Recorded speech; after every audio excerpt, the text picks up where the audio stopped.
నమస్తే, నేను Roja. Welcome to special debate. తెలంగాణలో రాజకీయం మారుతోంది. సొంత లీడర్ల నుంచి ముఖ్యమంత్రి రేవంత్ పై వ్యతిరేకత వస్తోంది. ప్రతిపక్షాలను ధీటుగా ఎదుర్కొంటూ పరిపాలన గాడిలో పెడుతున్న సీఎంకు హస్తం నేతల నుంచే నిరసన సెగ తగులుతోంది. రచ్చ గెలిచి ఇంట ఓడినట్టుగా పరిస్థితి నెలకొంది. తెలంగాణ ఆత్మ గౌరవమే నా గొడవ అంటున్నారు MLA Rajagopal Reddy. Pending bills చేసిన కిరికిరి ఎందుకంటున్నారు చీఫ్ మినిస్టర్ రేవంత్ రెడ్డి. కోమటిరెడ్డి వ్యాఖ్యలు రాజకీయ వర్గాల్లో చర్చనీయాంశంగా మారాయి. గాంధీ భవన్లో కొత్త పాత నాయకుల మధ్య నడుస్తున్న ఆధిపత్య పోరు ముగిసేదెప్పుడు? అనుముల ఏలుబడిలో నిర్ణయాలన్నీ సీమాంధ్రుల కనుసన్నల్లో జరుగుతున్నాయన్న విమర్శల్లో నిజమెంత?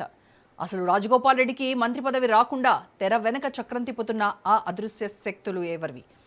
మినిస్టర్ పోస్ట్ కోసమే ఆయన హాట్ కామెంట్స్ చేస్తున్నారా? చేతిలో చెయ్యేసి రాహుల్ కోసం అహర్నిశలు పనిచేస్తానని చెప్పడంలో ఆంతర్యం ఏంటి? మాట మంటపై ఇవాల్టి స్పెషల్ డిబేట్. నిజమైన కాంగ్రెస్ నేతలను అణిచివేస్తున్నారని, బయట నుంచి వచ్చిన నాయకుల పెత్తనం ఎక్కువైందన్నారు మునుగోడు ఎమ్మెల్యే కోమటిరెడ్డి రాజగోపాల్ రెడ్డి. తానేమీ ప్రభుత్వాన్ని విమర్శించడం లేదని, ఆత్మగౌరవం కోసం కొట్లాడి ప్రత్యేక తెలంగాణను తెచ్చుకున్నామని గుర్తు చేశారు. అలాంటి రాష్ట్రంలో సీమాంధ్ర పాలకులు, సీమాంధ్ర మీడియా చెప్పు చేతల్లో తెలంగాణ కాంగ్రెస్ పార్టీ ప్రభుత్వం నడపొద్దన్నారు రాజగోపాల్ రెడ్డి. కాంగ్రెస్ పార్టీనే ఉన్నా, రాహుల్ గాంధీ గారి నాయకత్వంలో కాంగ్రెస్ పార్టీనే ఉంటా.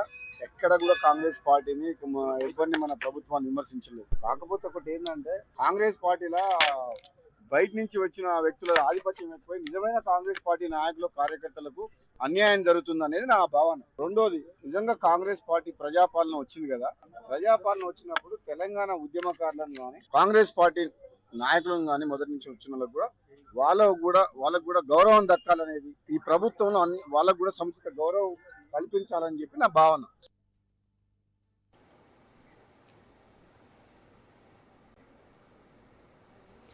ప్రజాపాలన అంటే పేదల కోసం పనిచేయాలి, కానీ పెట్టుబడిదారులు, కాంట్రాక్టర్లు, సీమాంధ్ర నాయకుల కోసం కాదన్నారు కోమటిరెడ్డి. కాంగ్రెస్తోనే తెలంగాణ అభివృద్ధి సాధ్యమన్నారు. అలాగే పార్టీ మార్పుపై రాజగోపాల్ రెడ్డి క్లారిటీ ఇచ్చారు.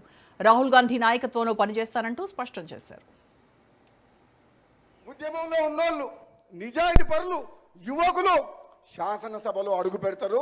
తెలంగాణ రాజకీయాల్ని కూడా తమిళనాడు మాదిరిగా మార్చేస్తాం. అధికారాన్ని అడ్డం పెట్టుకొని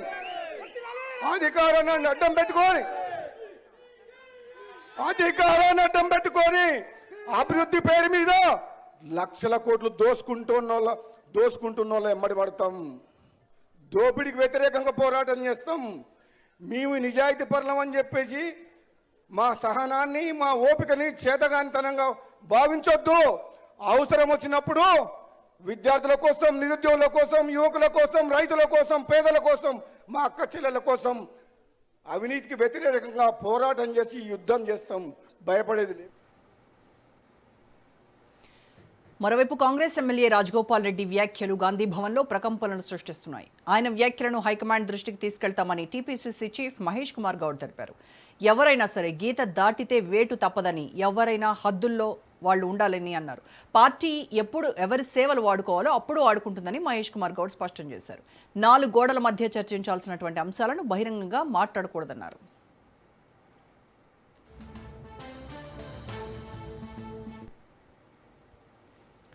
ఇప్పటికే ఏపీ సీఎం చంద్రబాబు కనుసన్నల్లో తెలంగాణ సీఎం రేవంత్ పనిచేస్తున్నారనే ఆరోపణలు మిన్నంటాయి. కాంట్రాక్టులు, హౌసింగ్ సొసైటీలు, క్లబ్బుల్లో కూడా ఆంధ్ర వాళ్లే ఉంటున్నారని తెలంగాణ వాదులు ఆరోపిస్తున్నారు. సీఎంఓలోనూ ఆంధ్ర అధికారుల ఆధిపత్యమే కొనసాగుతుందని విరుచుకుపడ్డారు. ప్రజలంతా మేల్కొని మళ్లీ ఉద్యమాలు చేయాలని, ప్రజారాజ్యం తెచ్చుకోవాలని పిలుపునిస్తున్నారు.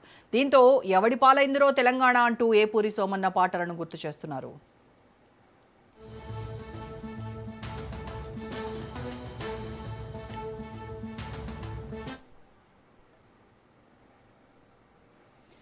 ఇక ప్రతిపక్షాలకు తనదైన శైలిలో కౌంటర్ ఇస్తున్న అనుముల సొంత పార్టీ లీడర్ల కామెంట్లతో లోలోపల మదన పడుతున్నారట. నిత్యం ఏదో ఒక చోట సీనియర్లు ధిక్కార స్వరం వినిపిస్తుండటంతో ఏం చేయాలో తెలియక సతమతమవుతున్నారట. అసలే కాంగ్రెస్లో ప్రజాస్వామ్యం ఎక్కువ. రాజగోపాల్ రెడ్డి చేసిన వ్యాఖ్యలు గాంధీ భవన్లోనే కాదు, రాష్ట్ర వ్యాప్తంగా కూడా చర్చనీయాంశంగా మారాయి. తెలంగాణ కేబినెట్ సమావేశంలోనూ దీనిపై చర్చ జరిగినట్టుగా సమాచారం. ఇదే అంశంపై ఇవాళ మన డిబేట్లో కూడా చర్చిద్దాం. డిబేట్లో పార్టిసిపేట్ చేస్తున్నారు కాంగ్రెస్ నాయకులు మిఠా నర్సయ్యగౌడ్ గారు, బీజేపీ నాయకులు పైలా కృష్ణారెడ్డి గారు, బీఆర్ఎస్ నాయకులు బండా శ్రీనివాస్ గారు అండ్ సీనియర్ విశ్లేషకులు తాటికాయల జయరాం గారు. నమస్కారం అండి అందరికీ. నమస్తే. రైట్, ముందుగా నర్సయ్యగౌడ్ గారు మీతో స్టార్ట్ చేద్దాం. ఉద్యమాలతో పార్టీ సిద్ధాంతాలతో ఎలాంటి సంబంధం లేనటువంటి వలస నాయకులకు ప్రభుత్వంలో పెత్తనం ఇచ్చి వాళ్ళ చేత ఆధిపత్యం చలాయిస్తున్నారు అనేటువంటిది మీ సొంత పార్టీ ఎమ్మెల్యే రాజగోపాల్ రెడ్డి బహిరంగంగా చేసినటువంటి కామెంట్స్ ఇవి. ఇది ఆయన ఒక్కరి ఆవేదనగా మాత్రమే చూడాలంటారా? లేదు అని అంటే పార్టీ జెండా మోసినటువంటి ఇన్నేళ్లుగా పార్టీ జెండా మోస్తూ పార్టీ కోసం పనిచేస్తూ పార్టీ కోసం ప్రాణాలు ఇచ్చేటువంటి కట్టర్ కాంగ్రెస్ నాయకుల ఆవేదనగా చూడాలి దీన్ని? వాయిస్ క్లియర్ ఉందండి? ఎస్ మాట్లాడండి. ముందుగా మీకు ప్యానెల్లో ఉన్న పెద్దలకు వ్యూవర్స్కు నమస్కారం. ఇప్పుడు రాజగోపాల్ రెడ్డి గారు మాట్లాడినటువంటి మాటలు వారి వ్యక్తిగతమే తప్ప పార్టీకి సంబంధం లేని మాటలు. ఎందుకు అంటే పార్టీ ఏమి మాట్లాడమని చెప్పలేదు వారు ఏంటంటే వారిలో ఉన్నటువంటి ఆవేదన ఆవేశంతో నాకు మంత్రి పదవి రాలేదు, ఇంతకుముందు హామీ ఇచ్చిండ్రు అన్న ఏకైక లక్ష్యంతో మాట్లాడినట్టుగానే కనిపిస్తుంది తప్పితే వారు వేరే ఉద్దేశంతో మాట్లాడినట్టుగా కనిపించట్లేదు. వారు ఇంకొక మాట కూడా మాట్లాడినంటే నేను పార్టీ నుంచి పోదలుచుకోలేదు, నేను పార్టీలో ఉంటాను, రాహుల్ గాంధీ గారు ప్రైమ్ మినిస్టర్ అయ్యే వరకు మేము కలిసి పనిచేస్తామని కూడా వారు క్లియర్గా చెప్తుంది. పార్టీలో ఉంటామనేది క్లియర్. కానీ వారికి ఏంటంటే ఇప్పటికే 32 నెలలు అయితే ఉంది, నా మంత్రి ఇంకా ఉన్నాయి, 2 ఉన్నాయి, మరి నాకు వస్తుందా రాదా ఇట్లా నన్న కొద్దిగా ప్రెషర్ పెరుగుతుందన్న ఆలోచనతో చేసినట్టుగా ఒకటి ఉంది. రెండవది ఏంటంటే వారి మీద వ్యాఖ్యలు చేసినటువంటి మందుల సమయంలో దృష్టిలో పెట్టుకొని ఏ పురుషోమని ముందు పెట్టి ఈ మాట్లాడు ఇదంతా వ్యక్తిగతంగా మాట్లాడినట్టుగానే మనకు కనిపిస్తుంది తప్పితే మీరు వేరే రకంగా మాట్లాడినట్టుగా మనం భావించిన అవసరం లేదు. రెండో విషయం ఏంటంటే మీకు తెలుసు స్వాతంత్ర్యం సాధించింది కాంగ్రెస్ పార్టీ ద్వారా కాబట్టి వీళ్ళకు స్వాతంత్ర్యం ఎక్కువ, ఈ తిట్టుకోవడం మళ్ళీ కొట్టుకోవడం కలిసి ఉండడం మాట్లాడుకోవడం మళ్ళీ కలిసి అభివృద్ధి చేయడం అనేది ఇది తెలంగాణ ప్రజలే కాకుండా దేశవ్యాప్తంగా ప్రజలందరికీ కూడా ఈ కాంగ్రెస్ సంస్కృతి అందరికీ సుపరిచితమే. ఇది టీ కప్పులో తుఫాన్ లాంటిది. ఎందుకంటే ఇవాళ తిట్టుకున్నారు, రేపు పొద్దుగల పార్టీ మారుతారు అనేది కూడా ఏం లేదు. వారు చెప్పిన విషయాలలో 2-3 విషయాలు మనకు కనిపిస్తున్నాయి కదా. కానీ ఒక్క విషయం స్పష్టం ఏంటంటే రాజగోపాల్ రెడ్డి గారైనా ఇంకొకరైనా ఎవరైనా ఒక పార్టీలో ఉన్నప్పుడు ఆ పార్టీ లైన్ దాటి మాట్లాడడం మాత్రం ఖచ్చితంగా హైకమాండ్ చర్యలు తీసుకునే అవకాశం ఉంది. మనకు రాజగోపాల్ రెడ్డి గారి విషయంలో కూడా ఇమీడియట్ గా టీపీసీసీ ప్రెసిడెంట్ మహేష్ కుమార్ గౌడ్ గారు వార్నింగ్ ఇచ్చాను, ఇది నేను హైకమాండ్ దృష్టికి తీసుకపోతాను కూడా. దీనికంటే ముందు కూడా 10 సార్లు రాజగోపాల్ రెడ్డి పదే ప్రభుత్వంపై కావచ్చు, రేవంత్ రెడ్డిపై కావచ్చు ఇలాంటి ఆరోపణలు చేస్తూనే వచ్చారు.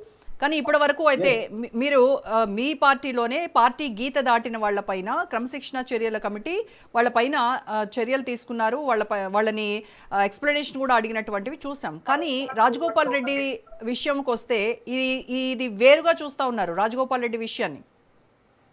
లేదు, ఇప్పుడు రాజగోపాల్ రెడ్డి గారి విషయంలో వేరు కాదు. ఇప్పుడు వారు మాట్లాడిన మాటలు పార్టీకి అగనిస్ట్ అని అధిష్టానం మాట్లాడితే వారికి మంత్రి పదవి కాదు కదా, ఏమొచ్చే అవకాశం కూడా ఉండే అవకాశం లేదు. కానీ నేను ఏమంటున్నానంటే ఏ స్థాయి నాయకుడైనా పార్టీ కంటే గొప్ప వాళ్ళు ఎవరు కారండి. రెండో విషయం ఏంటంటే వారు మాట్లాడిన మాటలలో ఆంధ్ర సంబంధం లేని వ్యక్తులకు అధికారం ఇచ్చారని ఇవన్నీ ఏంటంటే ఈ వ్యక్తిగత ఆక్రోశంతోటి కడుపులో ఉన్న బాధను వెళ్ళగక్కినప్పుడు వచ్చే మాటలుగా మనం భావించాలి తప్ప. రైట్ నర్సయ్య గౌడ్ గారు sorry to interrupt you. Okay, Congress నాయకులు నర్సయ్య గౌడ్ గారు, ఇందాక మనం మాట్లాడుతున్నాము, మీరు చెప్పేది ఏంటంటే కాంగ్రెస్లో ప్రజాస్వామ్యం ఎక్కువ కాబట్టి నేతలు ఒకళ్ళపైన ఒకళ్ళు విమర్శలు చేసుకుంటారు, తిట్టుకుంటారు, మళ్ళీ ఆ తర్వాత కలిసిపోతారు, ఇదంతా కూడా చాలా మామూలుగానే జరుగుతూ ఉంది అని చెప్తున్నారు కదా. సో సరే, ఆయన ఫ్రస్ట్రేషన్లో ఆయనకు మంత్రి పదవి రాలేదు అనేటువంటి ఒక అసంతృప్తితో ఆయన చేసినటువంటి ఆరోపణలు వాటిగా మీరు చూస్తున్నారు కదా. నేను ఒకటి అడుగుతాను, అవినీతి ఆరోపణలపై రాజగోపాల్ రెడ్డి చేసినటువంటి కామెంట్స్ను మీరు ఎట్లా చూస్తున్నారు, కాంగ్రెస్ పార్టీ ఎలా చూస్తోంది? అంటే పేదవాడికి 5 లక్షల రూపాయలు ఇందిరమ్మ ఇల్లు ఇవ్వడం కోసము 500 కొర్రీలు పెట్టేటువంటి ప్రభుత్వంలో మనం పనిచేస్తున్నాము, కానీ ఒక్కరికి మాత్రం లక్షల కోట్లు దోచుకునేటువంటి అవకాశం ఉంది. ఆయన లక్షల కోట్లు దోచుకుంటున్నా కూడా ఎవరు ఏమీ మాట్లాడరు అనేట అర్థం వచ్చేలాగా రాజగోపాల్ రెడ్డి వ్యాఖ్యలు ఎలా చూస్తున్నారు మీరు చెప్పండి.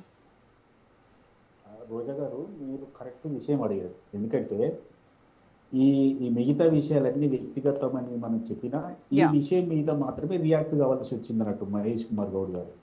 ఏంటంటే ఇప్పుడు వారు ఏమంటున్నారంటే ఈ 5 లక్షల రూపాయల కొరకు 500 కొర్రీలు పెట్టిందని అంటున్నారు.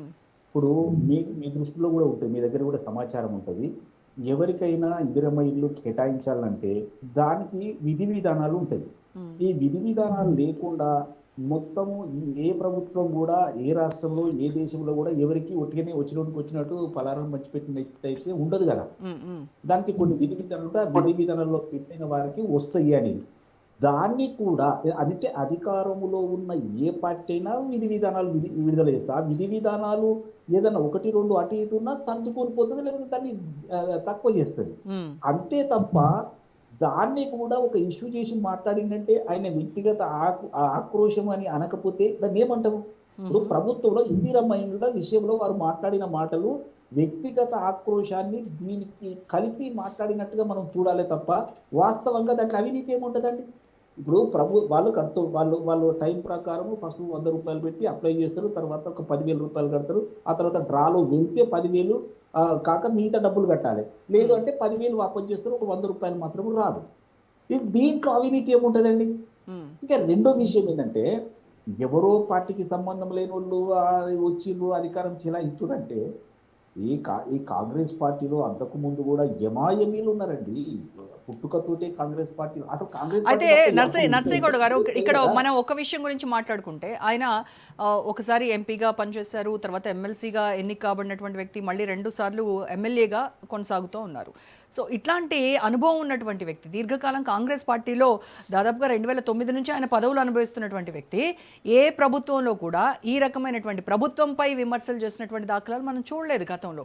ఏమన్నా ఉంటే చిన్న చితకవి తప్ప ఇంతగా మీడియా దృష్టిని ఆకర్షించే, ప్రజల్లో ఒక చర్చని రాబట్టేటువంటి వ్యాఖ్యలుగా అయితే మనము గతంలో చూడలేదు. కానీ ఇప్పుడు ఈ ప్రభుత్వం పైన, ఈ సీఎం పైన, ఈ మంత్రుల పైన, ఈ కేబినెట్ మొత్తం పైన ఆయన ఈ రకమైనటువంటి విమర్శలు ఎందుకు చేస్తున్నారు? కేవలం మంత్రి పదవి కోసమేనా? వాస్తవం ఏంటంటే, ముఖ్యమంత్రి పార్టీ మీద ఇప్పుడు కొంత అట్రాక్ట్ అయ్యే విధంగా కనిపిస్తున్నాయి కాబట్టి ఇమీడియట్లీ రియాక్ట్ కావడం జరిగింది, చర్చించడం జరిగింది, హైకమాండ్ దృష్టికి తీసుకుపోవడం జరిగింది. రాజగోపాల్ రెడ్డి గారైనా ఇంకా ఎవరైనా ఖచ్చితంగా ఇది పార్టీకి నష్టం చేస్తుందంటే చర్యలు తీసుకోక తప్పనిసరి పరిస్థితి అవుతుంది. నేను రాజగోపాల్ రెడ్డి గారు వ్యక్తిగతంగా మంచివారు, అందరికీ సహాయం చేస్తారు, సుసంపన్నుడు, పోయిన వాళ్ళకు 1,00,000, 5 లక్షలు, 10 లక్షలు దానం చేస్తారు, నిలబెడతారు. ఇది మంచిదే, తప్పులేదు. వారు గెలవాలి, వాళ్ళు ఉండాలని అందరూ కోరుకుంటారు. కానీ నేను ఏమంటున్నట్టే, ఒక వ్యక్తి కంటే ఒక పార్టీ గొప్పది. ఇలా రాష్ట్రంలో అధికారంలోకి రావాలంటే ఒక వ్యక్తితో అయ్యే పని కాదు ఇది. ఈ రాష్ట్రంలో కాంగ్రెస్ ను అధికారంలో తీసుకొచ్చినటువంటి వ్యక్తి, అందరినీ కలుపుకొని పోయినటువంటి వ్యక్తి, అందరితోటి కలిసి మెలిసి పనిచేసి అధికారంలోకి తీసుకొచ్చిన వ్యక్తి రేవంత్ రెడ్డి గారు. కాబట్టి ముఖ్యమంత్రి అయింది. వారి మీద ఏదో మాట్లాడుదామని ఎవరు మాట్లాడినా వ్యక్తిగతంగా తీసుకోవాల్సింది తప్ప, ఒక వ్యక్తి, ఒక ఎమ్మెల్యే మాట్లాడిన మాటలు పార్టీ మాట్లాడినట్టుగా, పార్టీకి చెందినవిగా మనం భావించకూడదు.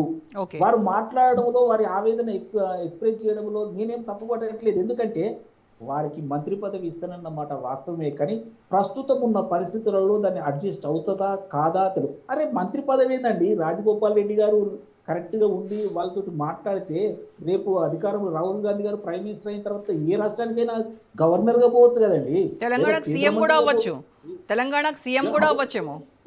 అవ్వచ్చు. మరి ఇప్పుడు పార్టీని వ్యతిరేకించిపోయిన వాళ్ళ పరిస్థితులు ఏమైనా మనకు తెలుసు కదా. కాబట్టి నేను ఏమంటున్నట్టే, రాజగోపాల్ రెడ్డి గారు మంచోడు, అందులో అనుమానం లేదు, దయాగుణం గలవారు, డబ్బులు ఉన్నవారు, అన్నీ ఉన్నాయి. కానీ నేనేమంటున్నా అంటే, వారికి ఆక్రోశం కూడా ఉంది. వాస్తవమే, ఆ ప్లేస్లో మీరున్నా నేనున్నా కూడా ఇంకా 32 నెలలు అయిపోయింది, నా టైం, నా పరిస్థితి ఏందని ఎవరైనా అంటారు. వాళ్ళు మాట్లాడడంలో తప్పు పట్టడం లేదు, కానీ ఈయన్ని ఆసరగా చేసుకుని ప్రతిపక్షాలు ఒక ఆయుధంగా మలుచుకునే అవకాశం ఉంటుంది కదా. అలాంటప్పుడు పార్టీ స్ట్రిక్ట్ గా ఉండాల్సిన పరిస్థితి ఉంది. కాబట్టి ఇమీడియట్ గా టిపిసిసి అధ్యక్షుడు ఒక వార్నింగ్ కూడా ఇవ్వడం జరిగింది. తర్వాత ఢిల్లీకి తీసుకుపోతారు, మాట్లాడతారు, అవసరమైతే నాకు తెలిసి నోటీస్ కూడా ఇచ్చే అవకాశం కూడా కనిపిస్తుంది.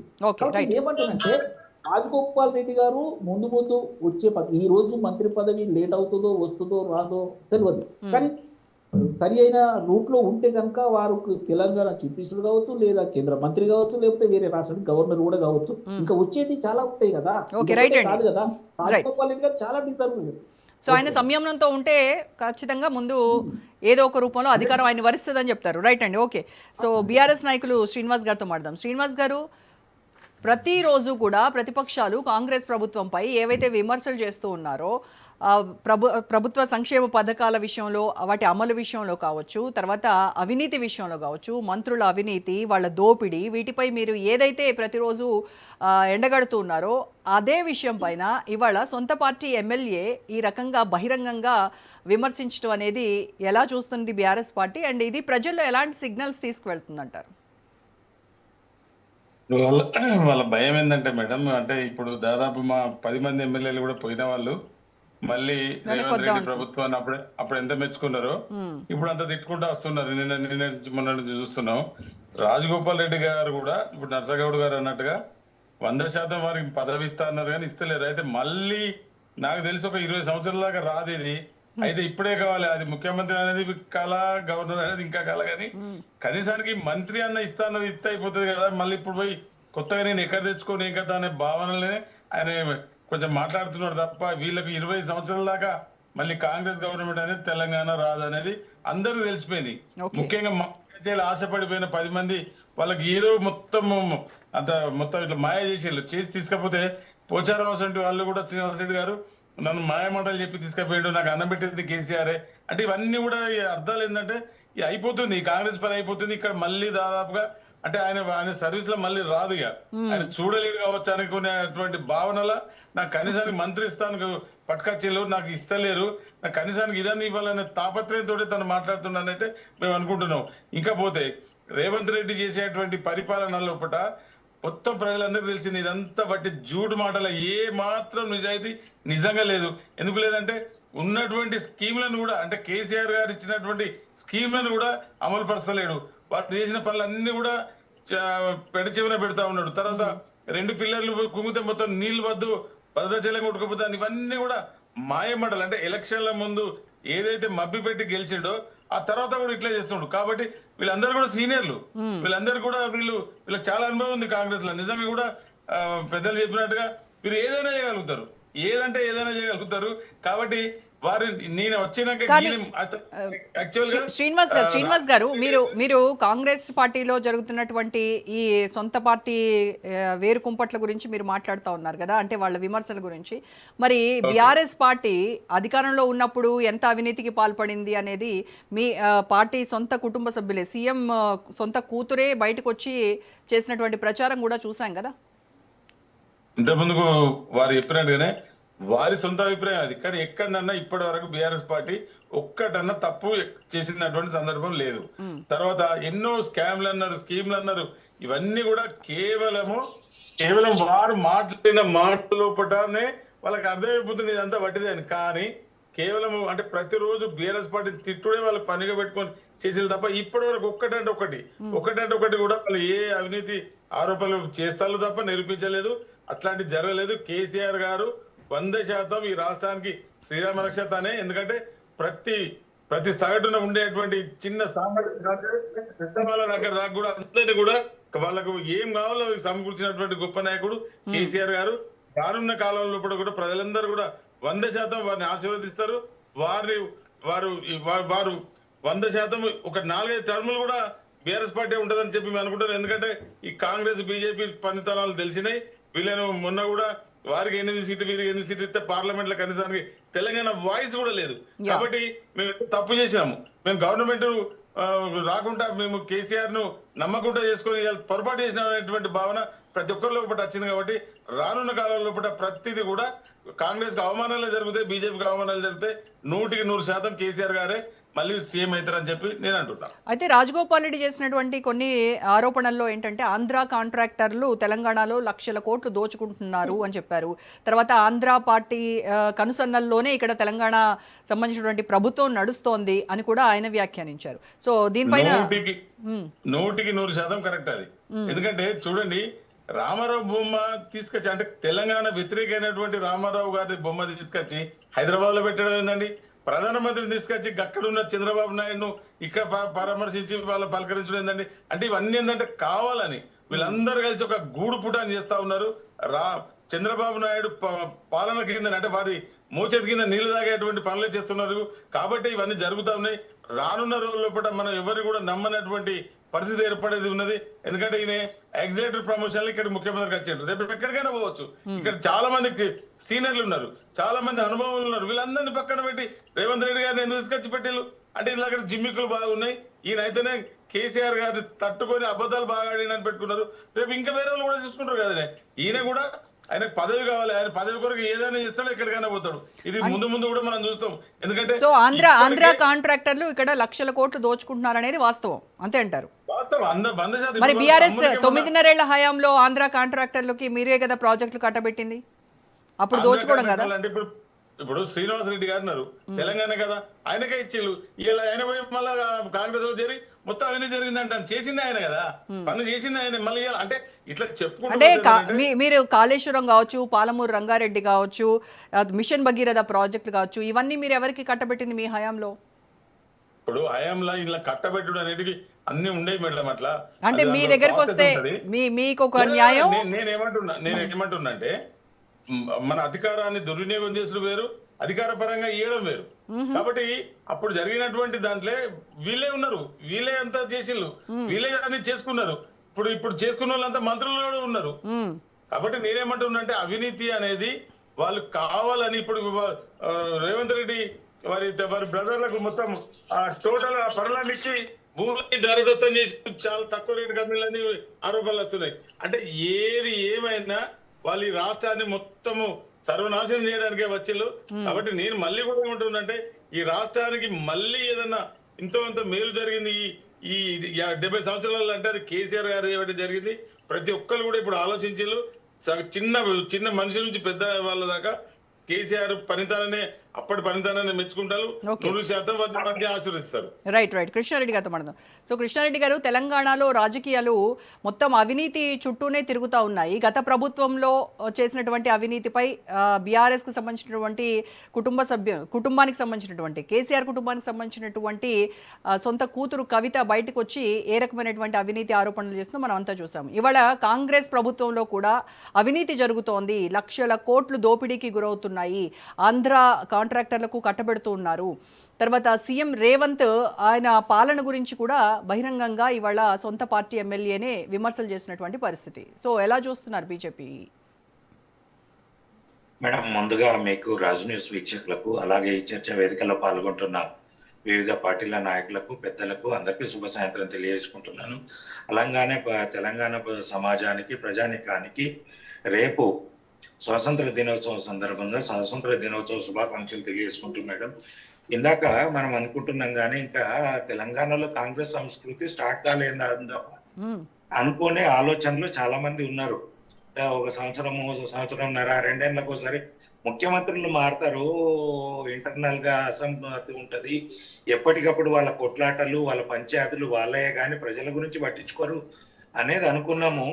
అది స్టార్ట్ అయింది ఏది చిన్నగా పోయి అంటే చిన్న పిల్లగా అంటే కాలువ పోయి సముద్రం అయినట్టు, లేదంటే తుఫాన్ లాగా ఇప్పుడు తయారైంది. అది మరి ఎటు తీసుకుపోతుంది, ఎవరిని తీసుకుపోయి ఎవరిని ముంచుతుంది, ఎవరి పదవులకు ఎసరు వస్తుంది, ఏ విధంగా వస్తుంది అనేది మనం చూడాల్సిన అంశం ఉంది. మేడం, ఇందులో రాజగోపాల్ రెడ్డి గారికి రేవంత్ రెడ్డి గారు ఎప్పుడైతే క్షుణ్ణంగా మాట్లాడుకుందాం మేడం, ఇక్కడ వాస్తవాలు ఏంటంటే రేవంత్ రెడ్డి గారు టీడీపీ నుంచి కాంగ్రెస్ లో జాయిన్ అయిన తర్వాత కోమర్రెడ్డి బ్రదర్స్ కు అవాకుకు గండి కొట్టాడు.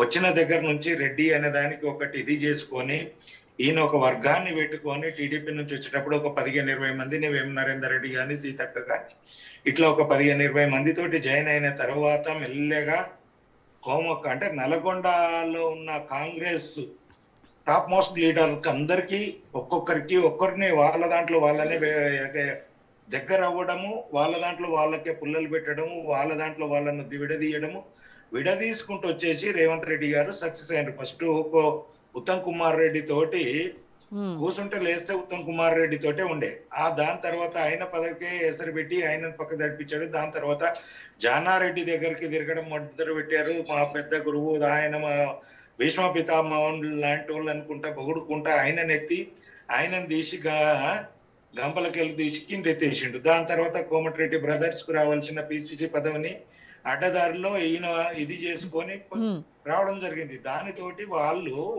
కాంగ్రెస్ పార్టీలో కోమటిరెడ్డి బ్రదర్స్, నేను అంటే జనరల్ గా చెప్తున్నాను మేడం, పార్టీ పరంగా అనుకోవద్దు కానీ జనరల్ గా నేను విషయాన్ని విడదిమర్చి చెప్తున్నాను.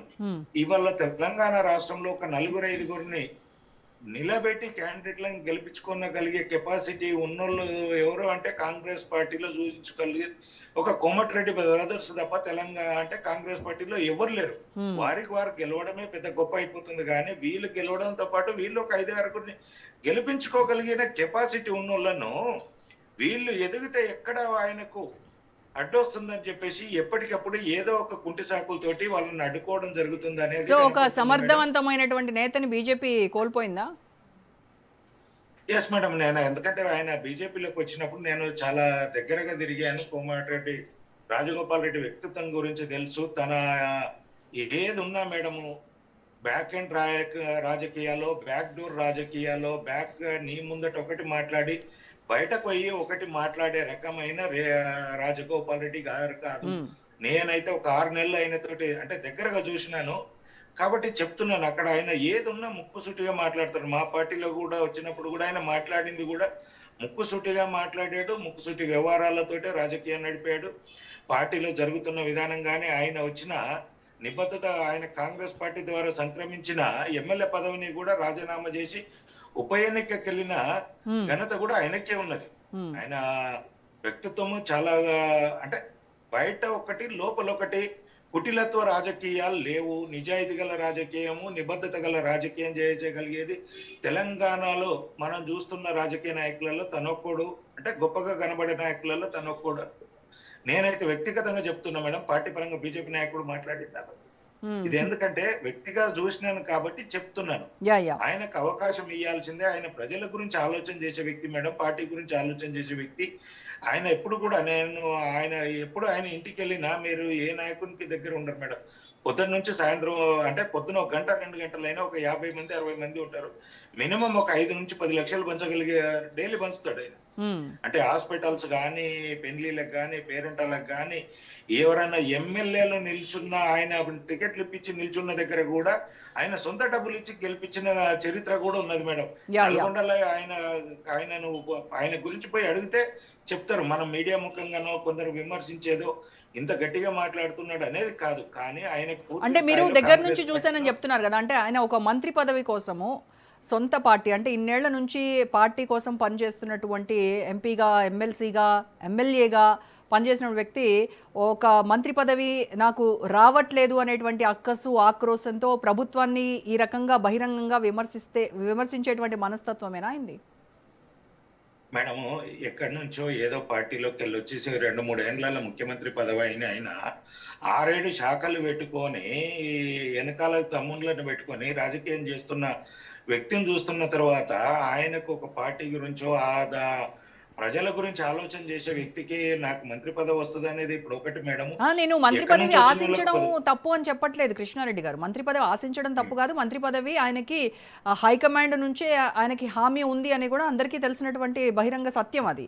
నేను అనేది ఏంటంటే కేవలం మంత్రి పదవి కోసము రావట్లేదనే అక్కసుతో ప్రభుత్వం పైన, రేవంత్ పైన, కేబినెట్ పైన విమర్శలు చేసేటువంటి మనస్తత్వం అయింది అంటున్నాను. ప్రభుత్వం అనేది ఇక్కడ కాంగ్రెస్ పార్టీని నాకు తెలిసి అయితే ఎక్కడ విమర్శించినట్టు కనబడలేదు. ఏదైతే రేవంత్ రెడ్డి గారు దుష్ట శక్తులు ఎవరైతే ఆయనకు రాకుండా అడ్డుకుంటున్నాయో ఎప్పటికప్పుడు ఆయన పేర్ల లిస్ట్ లో రావడం, లాస్ట్ మినిట్ లో తప్పించడం తోటి ఎవరు ఆ దుష్ట శక్తులు వాళ్ళని టార్గెట్ చేసినట్టే కనబడుతుంది. అందులో ముఖ్యమంత్రి ఉన్నారా లేదంటే ఇంకెవరైనా ఇతర వ్యక్తులు వాళ్ళ పార్టీలో ఉన్నారా వారికే తగులుతాయి కానీ మళ్ళీ అక్కడ పార్టీని పోగొడుతూనే ఉన్నాడు ఆయన. కాబట్టి వ్యక్తిగతంగా ఆయన కొంత చూడాల్సింది. ఆయనకు సామాజిక స్పృహ ఉంది, సేవ చేయాలనేది ఉంది మేడం. అవకాశం వచ్చినప్పుడు ఆయనకు రావాల్సినది రావాలనేది ఆయన కోరుకుంటున్నట్టు కనబడుతుంది.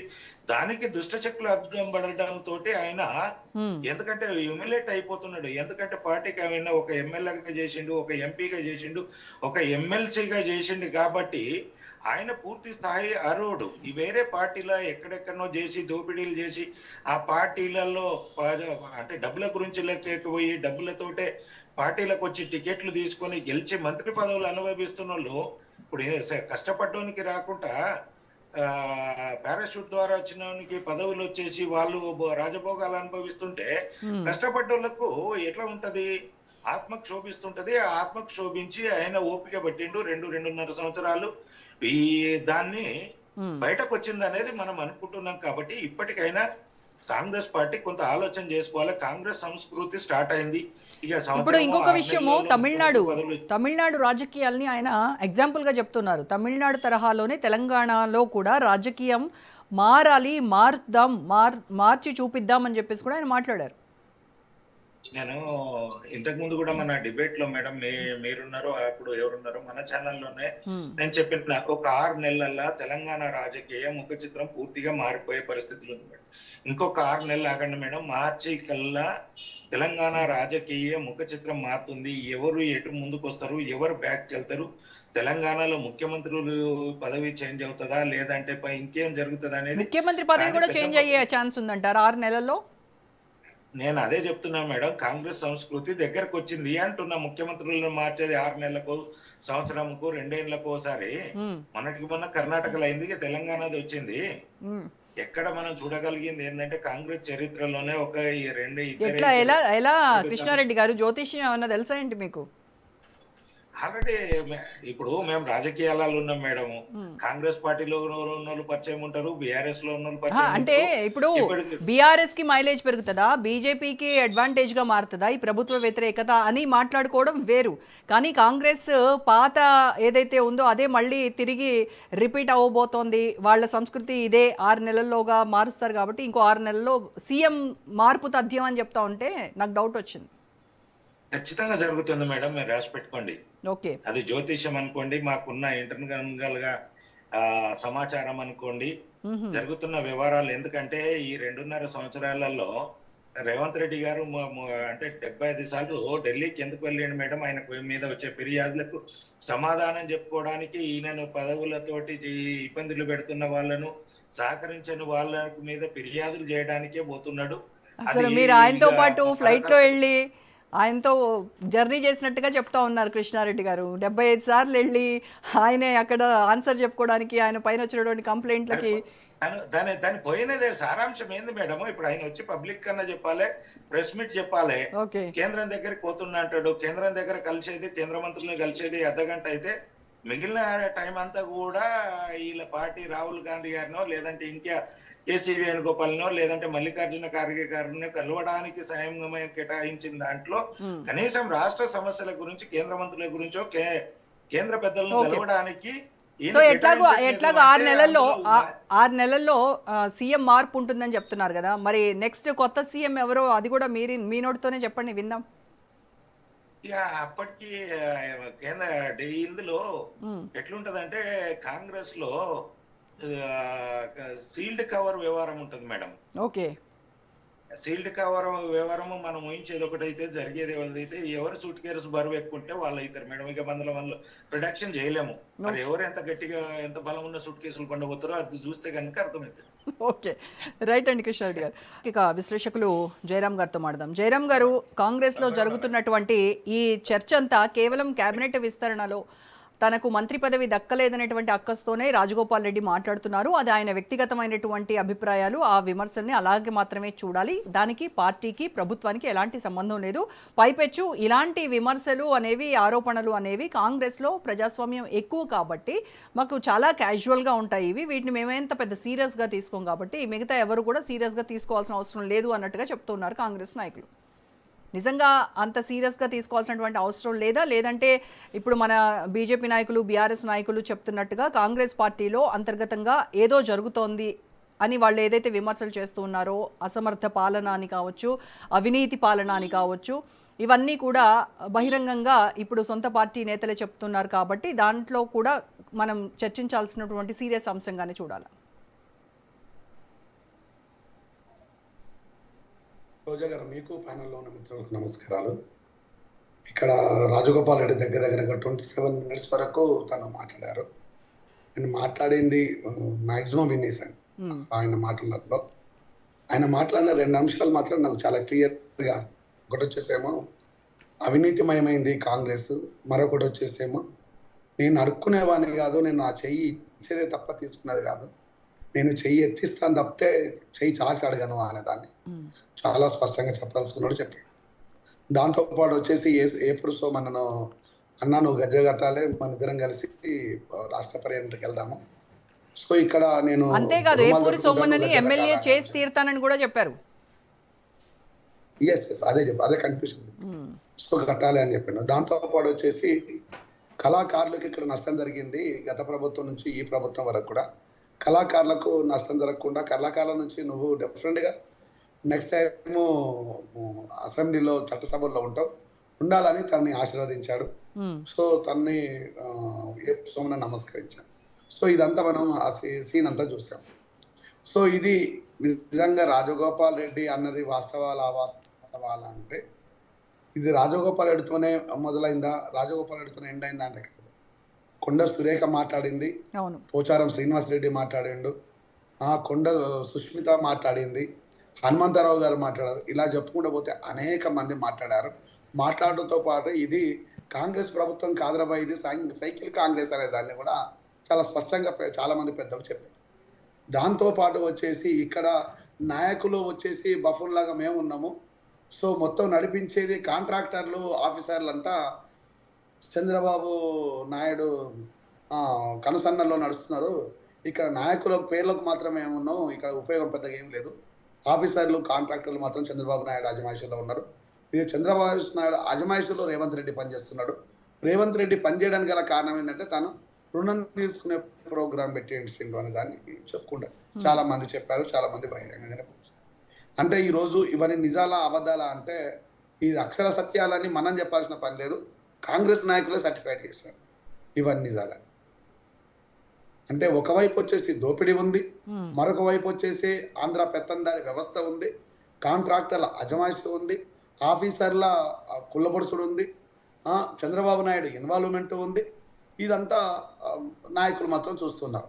మరి మీరంతా ఎందుకు చూస్తున్నారయ్యా, కనీసం మీరు మాట్లాడలేరా అంటే ఎప్పుడో ఒకప్పుడు మాకు రాకపోతుందా, మేము చూసుకోపోతామా అనే దాని మీద సో బహుశా ఉండొచ్చు. నేను అంతకంటే ఎక్కువ వాడిని ఉపయోగించాను కానీ సో మన వరకు వచ్చినప్పుడు మళ్ళీ ఏమైనా ఇబ్బంది అవుతుంది మన దాన్ని ఉండొచ్చు. ఆ ఇబ్బంది పడ్డాడు దయాకర్, అద్దంకి దయాకర్ ఏం మాటలు మాట్లాడి ఎన్ని రకాల ఇబ్బంది పడ్డాడో తెలిసిన విషయం. అంటే అలాంటి పరిస్థితి మాకు రాకుండా ఉంటే బాగుంటుంది కదా అని చెప్పేసి వెయిట్ చేస్తూ ఉన్నారు. ఇది ఎండింగ్లో ఉన్నప్పుడు లావా బ్లాస్ట్ అయినట్టు కృష్ణన్న చెప్పినట్టుగా డెఫినెట్గా బ్లాస్ట్ అవుతుంది, అలా డౌట్ ఏం లేదు. కానీ ఇదంతా ఇక్కడితో ఆగిపోతుందా అంటే ఇదంతా ఎక్కడికి ఆగిపోదు. ఈ దోపిడీ ఆగదు. ఒకప్పుడు వచ్చేసి ఉమ్మడి బీఆర్ఎస్ గవర్నమెంట్ లోపల ఆ నలుగురు అనుకునే వాళ్ళం, కవిత, హరీష్ రావు, సంతోష్ రావు, కేసీఆర్ గారు, వినోద్, ఇంకెక్సెట్రా. ఆ నలుగురు కేసీఆర్ గారిని పక్కన పెడితే ఆ నలుగురు అనే అర్థం వచ్చినట్టు ఓ నలుగురు పేర్లు చెప్పుకునేవాళ్ళు. కానీ ఈరోజు ఆలీబాబా చాలీ చోర్ అనే విషయాన్ని కాంగ్రెస్ వాళ్ళు చెప్తున్నారు. ఆ నలుగురు కాస్త ఇక్కడ 40 మంది దొంగలుగా మారిపోయారు. ఆలీబాబా చాలీ చోర్ లాగా అనే దాన్ని ఓ సినిమా టైటిల్ని చెప్పేసి దాన్ని సెటారికల్గా కాంగ్రెస్ నాయకులు చాలా గర్వంగా, గొప్పంగా, హీనంగా, నీచంగా కూడా మాట్లాడుతున్నారు. ఇవన్నీ ఎవరు బయట వాళ్ళు మాట్లాడతలేదు, ఇదంతా కాంగ్రెస్ లో నాయకులు మాట్లాడుతున్నారు. మరి ఇంత పైపెచ్చి రాజగోపాల్ రెడ్డి ఒక్కరే అంటే బహిరంగంగా వచ్చి ఆయన విమర్శలు చేశారు కాబట్టి ఇవాళ ఇది చర్చనీయాంశమైంది. కానీ లోపల చాలా మంది పాత కాంగ్రెస్ వర్సెస్ కొత్త కాంగ్రెస్ నాయకుల మధ్య లుకలుకలు నడుస్తూనే ఉన్నాయి, వాళ్ళ మధ్య వివాదాలు నడుస్తూనే ఉన్నాయి. కాకపోతే అవి బహిరంగంగా బయటకి పొక్కట్లేదు అంతే. ఇప్పుడు పాత కొత్త కాంగ్రెస్ గారు కాదు రోజా గారు, సైకిల్ కాంగ్రెస్ అని వాళ్ళు చాలా స్పష్టంగా చెప్పారు. అంటే తెలుగుదేశం పార్టీ నుంచి వచ్చిన నాయకులు కాంగ్రెస్కి అవతారం ఎత్తేసిన తర్వాత కూడా వాళ్ళ పోకడులు, వాళ్ళ బిహేవియర్ అంతా ఇంకా సైకిల్ కాంగ్రెస్ లాగానే బిహేవ్ చేస్తున్నారు. ఎందుకంటే ఎన్టీఆర్ గారి విగ్రహం పెట్టడంతో ఎవరు తప్పని పెట్టడం లేదు, కానీ ఎన్టీఆర్ గారి విగ్రహం పెట్టడంతో పాటు ఇలా ఎన్టీఆర్ గారిది ఆ విగ్రహానికి 100% డిజర్వ్. ఆయన ఎన్ని విగ్రహాలు పెట్టినా డిజర్వ్, దానిలో డౌట్ ఏం లేదు. కానీ మా తెలంగాణ నాయకుల విగ్రహాలు కూడా ఒక్కటిగానే ఉండాలి కదా, దాన్ని ఎందుకు మనము పెట్టుకోలేకపోయాము అనే దాన్ని ప్రశ్నించినప్పుడు రేవంత్ రెడ్డి ముఖం ఎక్కడ పెట్టుకుంటాడు అని వీళ్ళ నాయకులే చెప్తున్నారు. తెలంగాణ లోపల అనేక మంది నాయకుల విషయాలకు వచ్చినప్పుడు, సినిమా ఇండస్ట్రీకి వచ్చినప్పుడు జయరాజ్ గారు ఇక్కడి నుంచి పోయి బాలీవుడ్ లోపల అత్యున్నతమైన రాజ్ కపూర్ తో పాటు వాళ్ళ తండ్రితో పాటు పనిచేసిన ఆయన, రాజ్ కపూర్ తో పనిచేసిన ఆయన, ఆయన 300లకు పై సినిమాలు సూపర్ స్టార్గా పనిచేసిన ఆయన కూడా ఇక్కడ గుర్తింపే లేకుండా పోయింది. ప్రభాకర్ రెడ్డి గారు తను దగ్గరగా కొన్ని 25 నుంచి 30 వేల కోట్ల ప్రాపర్టీని దారాదత్తం చేసినా కూడా ఆయనకు గుర్తింపు లేకుండా పోయింది. ఇక్కడ అనేక మంది కళాకారులు, ఇక్కడ కాంతారావు గారు కావచ్చు, ప్రభాకర్ రెడ్డి గారు కావచ్చు, ఇట్లా అనేక మంది వాళ్ళకి ఎవరికి గుర్తింపు లేదు. రాజకీయ నాయకులుగా పివి నరసింహారావు గారు గురించి మొదలుకుంటే అనేక మంది కవులు ఎన్టీఆర్ గారు మెచ్చిన కవి శ్రీనారాయణ రెడ్డి గారు. సో మనసు కవి శ్రీనారాయణ రెడ్డి గారు అనుకున్నారు ఆయన. అంటే ఇక్కడ కవుల నుంచి తీసుకున్నా, కళాకారులు తీసుకున్నా, రాజకీయ నాయకులు తీసుకున్నా, సినిమా ఇండస్ట్రీ తీసుకున్నా, వీళ్ళు ఎవరు కనిపించట్లేదండి. ఒక ఆంధ్ర నుంచి వచ్చిన అంటే ఒక ఎన్టీఆర్ విగ్రహం పెట్టడంతోనే కాంగ్రెస్ పార్టీ మొత్తం సైకిల్ కాంగ్రెస్ అయిపోతుందా? అంటే వాళ్ళ అహర్నిశలు తెలంగాణ కోసం, ప్రజల కోసం కష్టపడుతూ వాళ్ళు ఇచ్చినటువంటి హామీలను అమలు చేయడానికి నిత్యం శ్రమిస్తూ ఉన్నటువంటి నేతలు మేము అని చెప్తా ఉన్నారు కదా కాంగ్రెస్ నాయకులు. మీరు అట్లా ఎలా మాట్లాడతారు జయరాం గారు? ఇది పెద్ద జోక్ కదా అండి రోజా గారు. నేను 10 ఏళ్ల నుంచి నా అన్న బీఆర్ఎస్ లో ఉన్నా కూడా నిలదీసేసి ఫుట్బాల్ ఆడుకొని ఆ బీఆర్ఎస్ పార్టీని ఈ క్షణం వరకు కూడా నిలదీసిన దాఖలాలు నా చరిత్ర నాకుంది. రేవంత్ రెడ్డికి ఏముందండి? రేవంత్ రెడ్డి అన్నదమ్ములది సెటిల్మెంట్లు, భూదందా, రేవంత్ రెడ్డిది రియల్ ఎస్టేట్ వ్యాపారం, ఇంకా తీసుకొస్తే డబ్బులు పెట్టవచ్చుండి అనే దాన్ని ఒక నానుడి. అది నిజాలు అబద్ధాలు నాకు తెలియదు. ఇలా చెప్పుకుంటూ పోతే ఇక్కడ రియల్ ఎస్టేట్ ఇప్పటికి కూడా అడ్మినిస్ట్రేషన్ కంటే రియల్ ఎస్టేట్ వ్యాపారమే జరుగుతుంది అనేది వాస్తవం. ఈ రోజు కాంగ్రెస్ విషయానికి వస్తే కాంగ్రెస్ గీత తప్పింది అంటే ఎన్నిసార్లు రేవంత్ రెడ్డి గీత తప్పలేదని కాంగ్రెస్ నాయకులు చెప్తున్నారు. అక్కడ కాంగ్రెస్ సభల లోపల తెలుగుదేశం పార్టీ నాయకులు వచ్చేసి పచ్చ జెండాలు ఒప్పుకుంటూ జై తెలుగుదేశం పార్టీ, జై ఎన్టీఆర్, జై చంద్రబాబు నాయుడు అని చెప్తూ ఉంటే దాన్ని ప్రోత్సహించి ఉత్సాహపడే మన రేవంత్ రెడ్డి ఇది గీత తప్పినట్టు కదా అని చెప్పేసి కాంగ్రెస్ నాయకులు చెప్తున్నారు.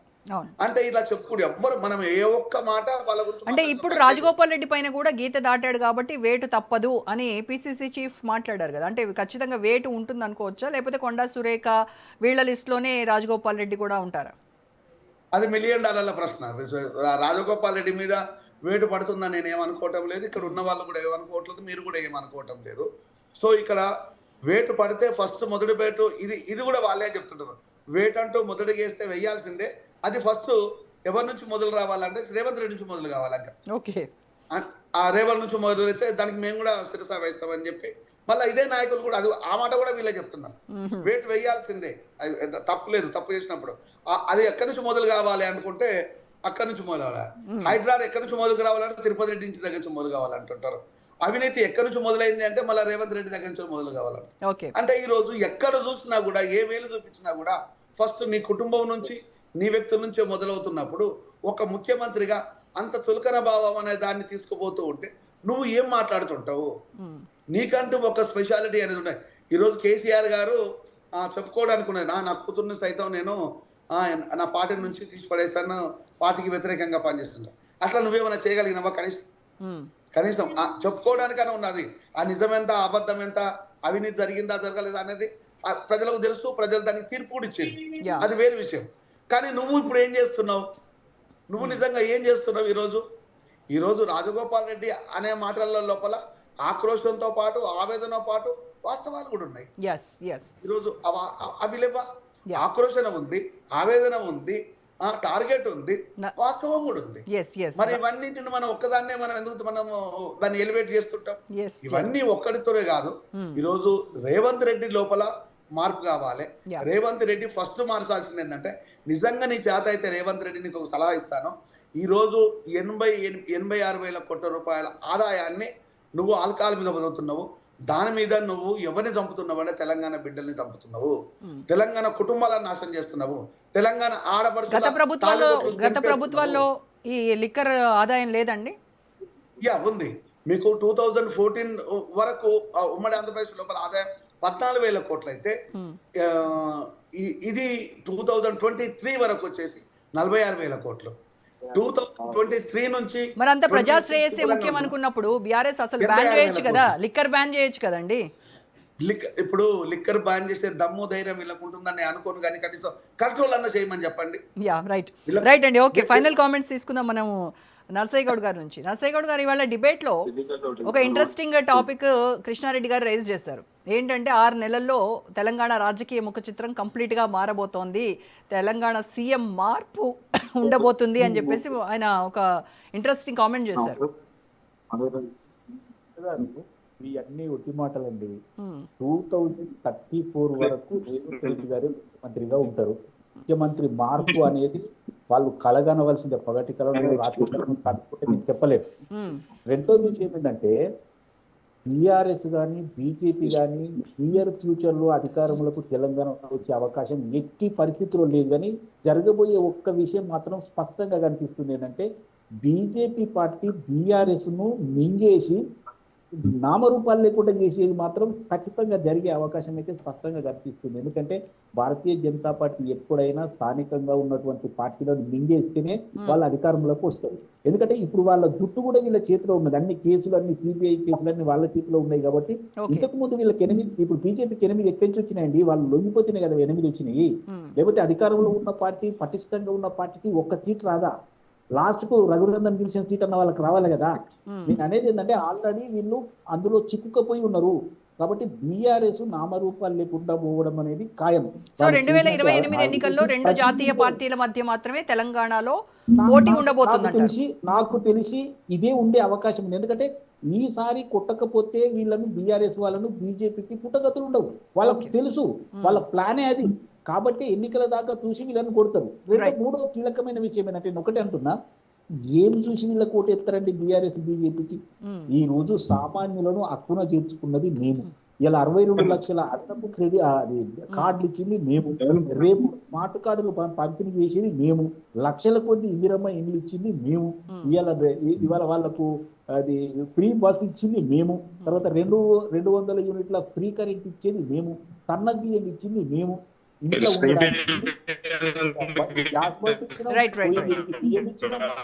ఇచ్చిన తర్వాత ఏమి కొట్టేస్తారని ఇలా కేసీఆర్ పార్టీ ఉంది. కేసీఆర్ పార్టీ అంతకుముందు వాళ్ళకు ఫామ్ హౌస్లు లేవు, డబ్బులు లేవు, ఆస్తులు లేవు. 9.5 సంవత్సరాలలో 1,000 లక్షల కోట్లకు పెరిగిన వాళ్ళు. అది కూడా అఫీషియల్ గా వాళ్ళ అఫిడవిట్ లోనే ఉంది. మరి మీరు ఎందుకు పెరగలే? మీరు మీడియాలో పెరుగుతున్నారు. మరి మేము పెరగలే, మీరు పెరగలే, వాళ్ళు ఎందుకు పెరిగారు? అనేది తెలిసిపోయింది కదా ప్రజలకు. కాబట్టి బీఆర్ఎస్ వచ్చే అవకాశం లేదు. దీన్ని ఉపయోగించుకొని బీజేపీ వాళ్ళని ముంచేస్తుంది. నాకు తెలిసి ఇక్కడ జరగబోయే పోటీ కాంగ్రెస్ వర్సెస్ బీజేపీ ఉంటుంది. బీజేపీకి ఎన్నో 10-12 సీట్లు వస్తాయి. మాకు మళ్ళీ 130-140 మాకు వస్తాయి. ఎందుకంటే మీరు ఇచ్చినటువంటి హామీలన్నీ కూడా అమలు చేస్తున్నారు కదా సకాలంలో. ఏదైతే 119 సీట్లు ఉంటే 140 ఎక్కడికి వెళ్ళి వస్తాయన్నా? 1, 2, 180 అవుతున్నాయి కదా, పెరుగుతున్నాయి కదా. రైట్ అండి, ఓకే అండి, thank you so much Narsaiah Goud గారు, కృష్ణారెడ్డి గారు, జయరామ్ గారు, శ్రీనివాస్ గారు, థ్యాంక్ యూ. రైట్, ఇది వాళ్ళ special debate. Stay tuned to Raj news for more updates.